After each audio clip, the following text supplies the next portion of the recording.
أعوذ بالله من الشيطان اللعين الرجيم.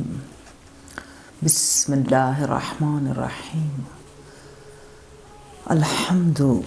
لله رب العالمين، والصلاة والسلام على فاطمة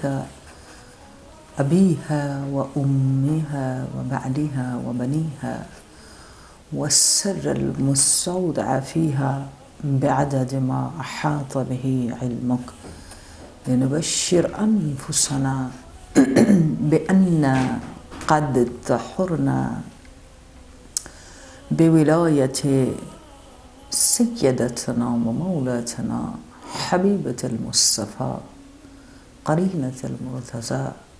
مبشرة الأولياء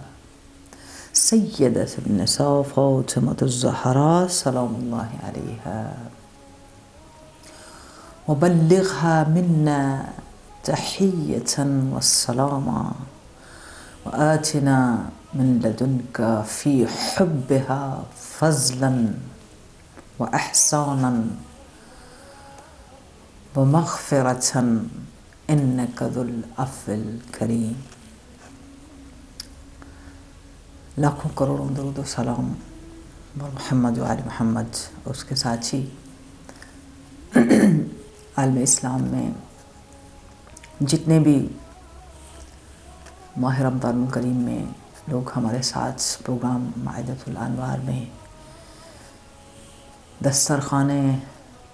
قرآن علوم اہل بیت علیہم السلام کی اس خوبصورت نورانیت اور لفظوں سے اپنے دلوں کو منور کرنے کے لیے بیٹھے ہیں، طہارت دینے کے لیے بیٹھے ہیں،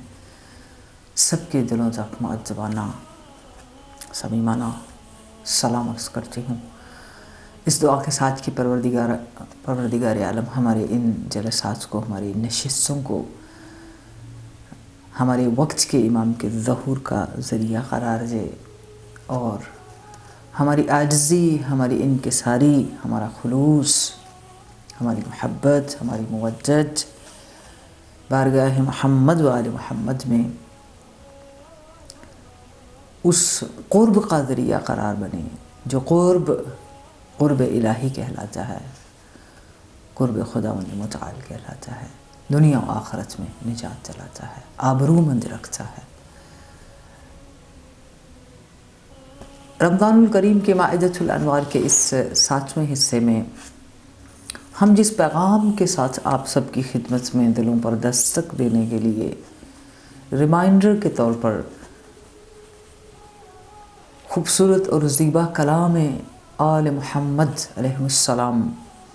اور کلام اللہ عز و جل کا آپس کا مضبوط جو رشتہ ہے،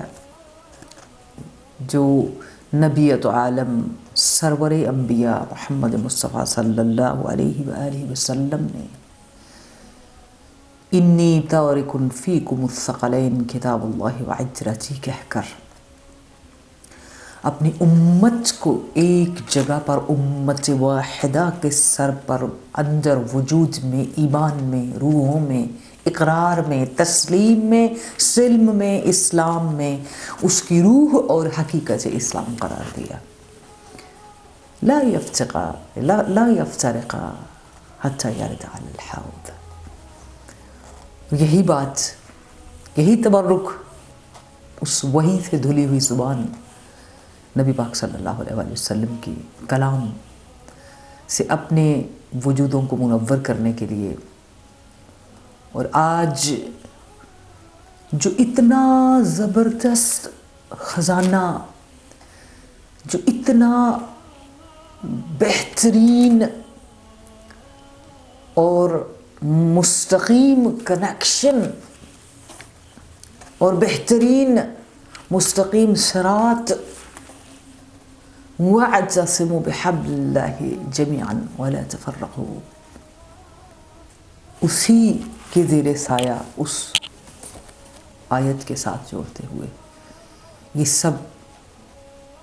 خزانے ہونے کے باوجود ہم لوگ اتنے کمزور کیوں ہیں، اور کیا ہم سے پہلے لوگ اتنے جڑے تھے قرآن سے، اتنا احترام تھا کتاب اللہ عز و جل کا کہ حضرت قرآن کی ہدایت اور امامت اور نصائح اور نصیحتیں اور شفا اور معجزہ اور چیلنج اور برکت اور فیض اور نورانیت وہ اس قدر ایبزارب کرتے تھے، اس قدر اس کے فضل میں ان آیتوں کے جو ہے وہ اپنے آپ کو سرشار کرتے تھے کہ اگر وہ ایک بھی آیت کو اپنے ساتھ اپنی زندگی میں لے کر کے بقول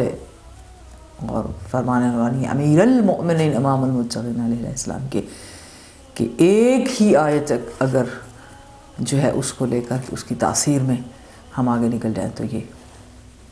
انسان کی زندگی کو کامیابی کی طرف لے کر جاتی ہے. تو یہاں پر ایک شخص نے مولا سے کہا قلنا یا ابن رسول اللہ فإذا نأتي علوم القرآن ومعانيه قال الإمام عليه السلام كلا قد جمعت خيرا كثيرا وأوتيت فضلا واسعا لكنه مع ذلك أقل قليل من أجزاء علم القرآن ان اللہ عز و جل یقول. اس کو سورہ کہف کی آیت کے ساتھ امام نے جوڑا قل لو كان البحر مداد لکلمات ربی لا نفد البحر قبل ان تنفد کلمات ربی ولو جئنا بمثله مددا. یعنی قل لو كان البحر مدادا لکلمات، یہ اتنا حسن ہے، یہ صرف لکھنے کے لیے آیت نہیں ہے کہ اگر دریا مرکب ہو جائیں، سیاہی بن جائیں تو کلمات سے پروردگار جو ہے ختم نہیں ہوں گے. تنفذ کلمات ربی، کبھی بھی ختم نہیں ہو سکتے ہیں. تو یہ اس حقیقت کی طرف اشارہ ہے جہاں پر مولائے متقیان امیر المؤمنین علی علیہ السلام فرماتے ہیں کہ اگر کسی کے پاس یہ ایک آیت آ گئی لیکن وہ اسی حسن اور اسی خزانے اور اسی ایمان اور اسی تقوی اور اسی علم اور اسی نالج، اسی فہم، اسی جو ہے عقیدے کے ساتھ ہو، اگر کسی کے پاس یہ آیت ہے تو اس کے بعد اسے کوئی کمی نہیں ہونی چاہیے. بسم اللہ الرحمن الرحیم ومن یتق اللہ یجعل له مخرجا. کیا حسن ہے، چیلنج ہے. من یتق اللہ، جس نے اللہ کے لیے تقوی اختیار کیا، یجعل له مخرجا، پھر اللہ رب العالمین کی ذات اس کے لیے قرار دے دیتی ہے ایسی جگہ سے، ایسے اسباب، ایسے راستے، ایسے جو ہے وہ سورس، ذرائع بننا شروع ہو جاتے ہیں خود بخود. اب اس کی ہزاروں لائنز ہیں، اگر کوئی لکھنا شروع کرے تو، محسوس کرنا شروع کرے تو رمضان الکریم بیسٹ ٹائمنگز ہے کہ ہم کلام امام سے اپنے قلوب کو، اپنے ایمان کو، اپنے وجود کو مطہر کریں اور اس حدت و حرارت مودت اور عشق امام سے، عشق کلام اللہ سے ان تاثیرات کی طرف سفر کریں جو پاکیزگی اور نور کی طرف لے کر جاتے ہیں، جہاں پر پھر بھوک پیاس سب ختم ہو جاتی ہے، پھر مائدۃ الانوار ہوتا ہے، پھر انسان نور ہی پیتا ہے اور نور ہی کھاتا ہے. یہ اس کے اس وسعت، استطاعت، اس کی کیپیسٹی، اس کی ایبیلٹی کے اوپر ڈیپینڈ کرتا ہے کہ وہ کتنا اس چیز کو لیتا ہے. اس آیت کی تبرک کو کمپلیٹ کر لیں. بسم اللہ الرحمن الرحیم ومن یتق اللہ یجعل له مخرجا وَيَرْضُقُهُ حیث من لا یحتسب. سبحان اللہ کہ اس طرح پھر پروردگار عالم اس کے لیے سورس مہیا کرتی ہے اور اس کو رزق عطا کرتی ہے. یرزقہ حیث، ایسی جگہ سے لا یحتسب، جہاں سے اس کا گمان بھی نہیں ہوتا، خیال بھی نہیں ہوتا، سوچا بھی نہیں ہوتا، دماغ کے کسی کونے میں بھی نہیں ہوتا، وہاں سے خدا کی ذات اسے رزق عطا فرما دیتی ہے. وہ رزق علم ہو سکتا ہے، رزق معرفت ہو سکتا ہے، رزق قرآن ہو سکتا ہے، رزق کلام معصومین ہو سکتا ہے، رزق مودت ہو سکتا ہے، رزق قرب الہی ہو سکتا ہے. وہ رزق عقل ہو سکتا ہے، رزق ہنر ہو سکتا ہے، رزق حکمت ہو سکتا ہے، رزق ادب ہو سکتا ہے، وہ رزق کردار ہو سکتا ہے، رزق خلق ہو سکتا ہے، رزق بہشت ہو سکتا ہے. پھر ارزاق کے تمام ابواب کھل جاتے ہیں اور انسان اس اللہم اخرجنا من ظلمات الوہم واکرمنا بنور الفہم وافتح علینا باب رحمتک وانشر علینا خزائن علومک ومعرفتک وبرکاتک، کہ اس مقام سے جو ہے ان ہستیوں کے ساتھ جڑ جاتا ہے جہاں پر پھر جتنی بھی وہ شیطان دشمن دین خدا، دشمن کتاب اللہ، جتنی بھی کوششیں کرے علم کے ذریعے، لوگوں کے ذریعے کہ خدا سے اور اصل دین سے لوگوں کو ہٹا کر توہمات کی توہمات کی طرف لے کر جائے، پھر اس کی کوشش کامیاب نہیں ہو سکتی ہے. آئیے ان پروگرامز کے اندر جس میں معصومین علیہ السلام جب اس فرمان سے ہم سیکھتے ہوئے کہ قرآن جیسی کتاب وَلَوْ أَنَّمَا فِي الْأَرْضِ مِنْ شَجَرَةٍ أَقْلَامٌ وَالْبَحْرُ يَمُدُّهُ مِنْ بَعْدِهِ سَبْعَةٌ أَبْحُرٌ مَا نَفِدَتْ كَلِمَاتُ اللَّهِ مَا نَفِدَتْ كَلِمَاتُ اللَّهِ مَا نَفِدَتْ كَلِمَاتُ اللَّهِ. وہ ما نفدت کلمات اللہ لفظی ہوں، ظاہری مفاہیم ہوں، ظاہری معانی ہوں، یا روحی کلمات اللہ ہو، اللہ کے کلام کی یا روح ہو، حقیقت ہو، نورانیت ہو، دونوں صورتوں میں اس کا جو ہے بیان یا اس کو ختم نہیں کیا جا سکتا ہے. اور پھر اس تبرک کو لینے کے لیے ان چیزوں سے ہمیں نکلنا ہوگا کہ جو اگر میں پچھلے سارے پروگرام سے آپ کو لڑوں تو رمضان الکریم، وہ ٹائمنگ، وہ نام رمضان الکریم کا، اس آفتاب امامت کے ساتھ جڑا ہونا، اور پھر وہ تمام انسان کی زندگی، رمضان الکریم کو ماہ بندگی کہا، اور بندگی کے طریقوں میں قرآن کی تلاوت، یا پھر وہ بندگی جو اللہ رب العالمین کے سامنے تسلیم کی منزل، اطاعت کی صورت میں تسلیم کی منزل پر جاتے ہیں، تو وہ سارے منظر اطاعت کے، تسلیم کے، بندگی کے اتنے روشن، اتنے کلیئر ہیں کہ انسان کی روح اگر اپنے آپ کو معطر کرنا چاہے تو وہ اس سے بہترین انداز میں معطر ہو سکتی ہے. ایک مثال دے کر آپ کو آگے نکل جاؤں. مثلاً یہ حکم معصوم ہے، امام ہے، اور روایت ہے کربلا کی تمام جو ہے تواریخ کی کتابوں میں کہ جب بھی انسان پانی دیکھے تو کیا کرے؟ السلام علیکم یا ابا عبداللہ، امام حسین علیہ السلام کو یاد کرے. یہ تو ایک مومن کے ایمان کا حصہ ہے. لیکن